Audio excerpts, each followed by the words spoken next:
I'm so sorry we've got cut off on the last one, but hopefully you can just see that your denominator simplified to 113. So then you just put this over 113. Okay, and that would be your final answer. So you see, we didn't actually change the value of that original fraction. We just changed how it looked. So that denominator is now a nice, neat whole number. Okay, and you do that every time, so you're focusing on that conjugate. Last question. Okay. All right, so all we're doing here is simplifying. So I want to break this down into a few different parts. So the first part I want to take a look at is this one right here. And when you are squaring an entire expression, you need to multiply the entire expression by itself. You're not just squaring the individual pieces. It's a very common thing that my students like to do. And we're going to go through and we're going to distribute or FOIL these two expressions. So -3 times -3 is a +9. Negative times a positive is a -15i. We have a -15i again. And then positive times positive is positive. 5 times 5 is 25. And then we have an I squared. Okay. So we can combine these two terms here in the middle. So we would have 9 minus 30i. And then once again, you have another I squared. So remember, that simplifies to a -1. And 25 times -1 is -25. So when you go through and you combine your like terms here, we're going to do 9 minus 25. And that is going to get us a -16. So this is -16 minus 30i. And all we're doing now is we're taking this highlighted piece out and we're putting that in. So we still have a 4i here. We still have the -14i to the 373rd power. That is large. Okay. Next thing I want to do is I want to take this 4i and I want to distribute it. Simple, just distribution property.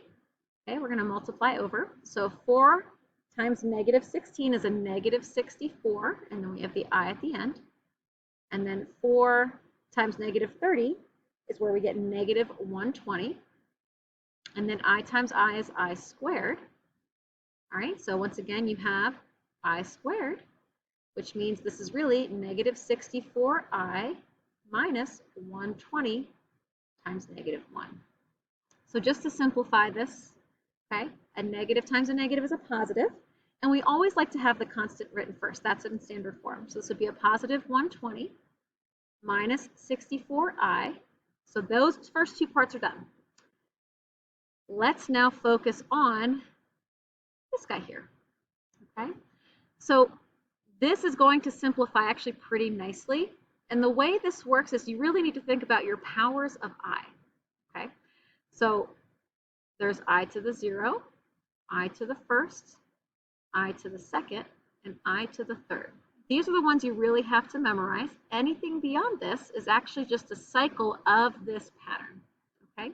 So hopefully you know anything to the 0 power simplifies to 1. It could be a variable, it could be a number, but it's always 1.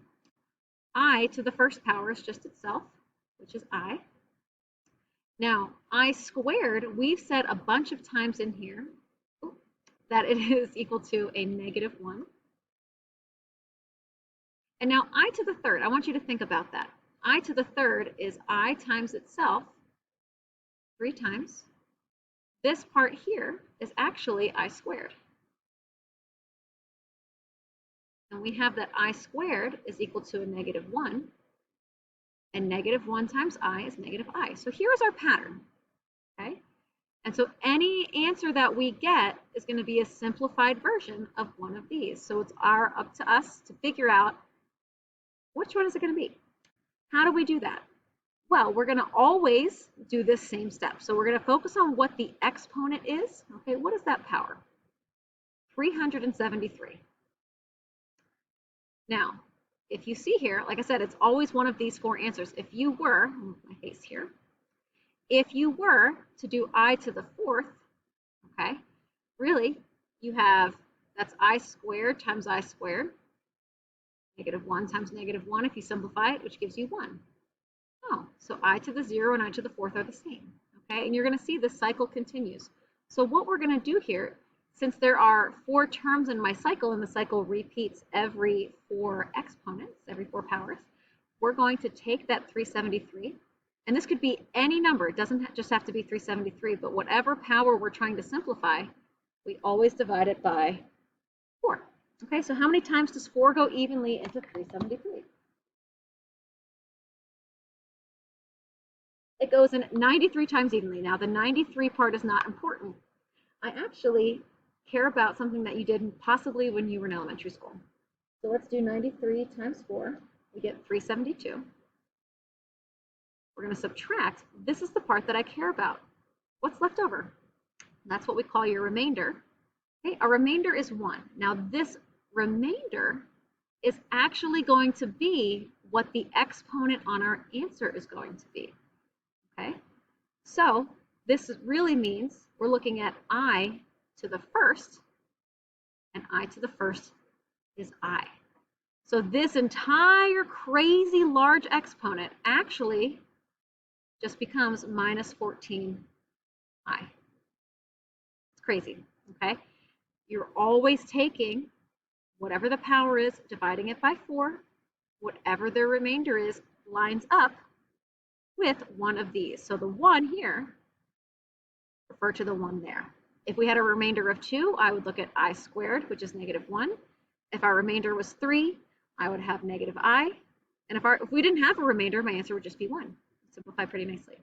So finally, our last step, we have 120. And now we're just going to combine the 2 terms at the end. Okay, so we have -64 and -14 gives me a -78I, and that is our fully simplified expression. I hope this helps.